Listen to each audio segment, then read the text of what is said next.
संचार होने जा रहा है भगवान श्री राम की उस मूर्ति में, जो इस वक्त थोड़ी ही देर बाद आप देखेंगे कि कमल पत्र पर वो विराजमान खड़े भक्तों को दर्शन देंगे नव्य और भव्य रूप में। साथ ही साथ पुराने रामलला विराजमान भी अपने स्वरूप में स्वर्ण सिंहासन पर भक्तों को दर्शन देंगे। वो दिव्य दर्शन जिसके लिए सभी की आंखें तरस रही थी।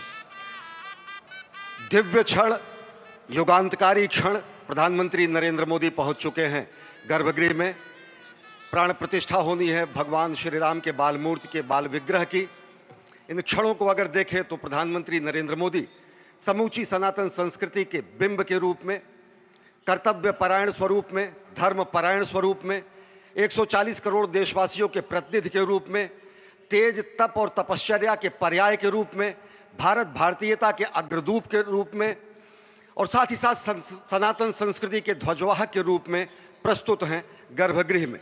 सनातन संस्कृति के संवाहक के रूप में, भारत की एकात्मता के, भारत के वैभव के इस अटूट प्रदर्शन के आज दिन को पूरी दुनिया साक्षी हो रही है। और अगर देखें तो निश्चित तौर से जिस तरीके से प्रधानमंत्री जी पहुंचे हैं, कहा जा सकता है कि वह शंकर का तेज लिए आता है, सत्य सनातन शाश्वत का वह वेग लिए आता है, माथे पर अपने त्रिपुंड सजाकर जगत गुरु भारत का संदेश लिए आता है। और वह संदेश है वसुधैव कुटुंबकम का, वह संदेश है सर्वे भवन्तु सुखिनः का, वह संदेश है कृण्वन्तो विश्वमार्यम का, वह संदेश है वयम राष्ट्रे जाग्रयाम पुरोहितः का, यानी कि हम राष्ट्र में जागते रहें और राष्ट्र निर्माण में हम संलग्न रहें। आज इतिहास लिखा जा रहा है। सप्तपुरियों में सर्वश्रेष्ठ भगवान श्री राम की जन्मभूमि अयोध्या में दिव्य भव्य नव्य मंदिर में प्राण प्रतिष्ठा के लिए प्रधानमंत्री संकल्प ले रहे हैं।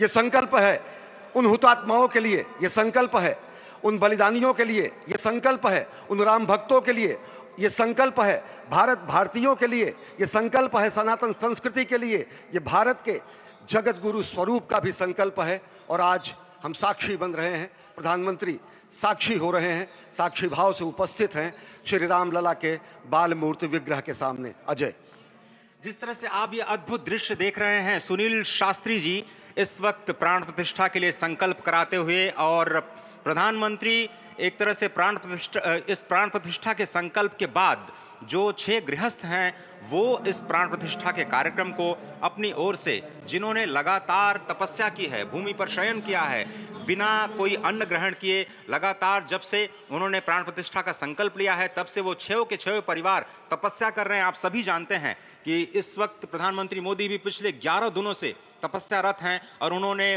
दक्षिण भारत के अलग अलग मंदिरों में जाकर के अपने इष्ट भगवान श्री राम, अपने इष्ट भगवान श्री शिव का दर्शन किया है। और शिव की बात है तो आप देख लीजिए कि जो पीछे आचार्य इस वक्त आपको दर्शन दे रहे हैं वो काशी से पधारे हैं। वही काशी जो भगवान राम के सखा हैं, वही काशी जहां पर भगवान शिव भगवान राम के स्वामी के रूप में विराजते हैं, वो जगत गुरु हैं। इसलिए काशी भी मगन है, क्योंकि काशी से ही ज्योतिषी गणेश्वर द्राविड़ ने इस पवित्र मुहूर्त को निकाला है, जिन्होंने जो भूमि पूजन का भी जो ज्योतिषाचार्य का महत्व बताते हुए दिखाना था। और इस वक्त आप देखिए कि गर्भगृह में बहुत ही विशिष्ट मेहमान प्रधानमंत्री के साथ इस वक्त आरएसएस के प्रमुख मोहन भागवत जी भी पधार चुके हैं। इस प्राण प्रतिष्ठा समारोह में अनंत अनंत कोटि आत्माओं की भावनाओं को अपने हाथों में लिए करबद्ध प्रार्थना भगवान श्री राम से, भगवान श्री शिव की धरती से पधारे आचार्यों की उपस्थिति में बहुत ही दिव्य क्षण।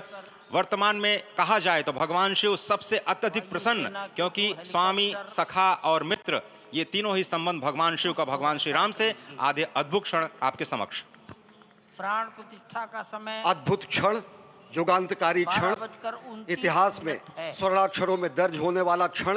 उसके बाद कहा जा सकता है अरुण गान पर महाप्रगति का अब यह मंगल गान उठा है, करवट बदली अंगड़ाई ली सोया हिंदुस्तान उठा है।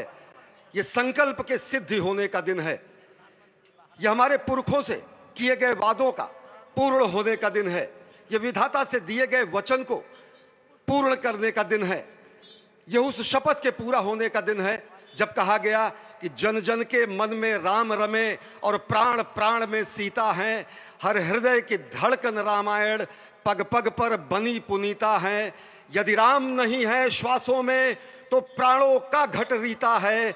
नरनाहर श्री पुरुषोत्तम का हम मंदिर भव्य बनाएंगे, सौगंध राम की खाते हैं हम, मंदिर भव्य बनाएंगे। और आज सौगंध के पूरा होने का दिन है, आज विधाता से दी गई शपथ का पूरा होने का दिन है, आज सदियों की आकांक्षा का पूरा होने का दिन है, आज हर्ष का दिन है, आज उत्कर्ष का दिन है, आज अर्चन का दिन है, वंदन का दिन है, अभिनंदन का दिन है, अर्पण का दिन है, तर्पण का दिन है, पुरखों की अभिलाषा के साक्षात होने का दिन है, आज सकल मनोरथ पूरा होने का दिन है।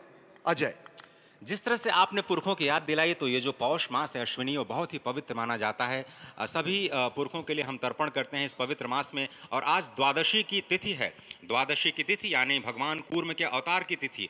वही भगवान कूर्म जिन्होंने सृष्टि के प्रारंभ में समुद्र मंथन के लिए आधार दिया उस मंदराचल पर्वत को, जहां से मथने के बाद अनेक रत्न पैदा हुए, जो आज भी सृष्टि की, प्रकृति की, इस ब्रह्मांड की सेवा में लगे हुए हैं।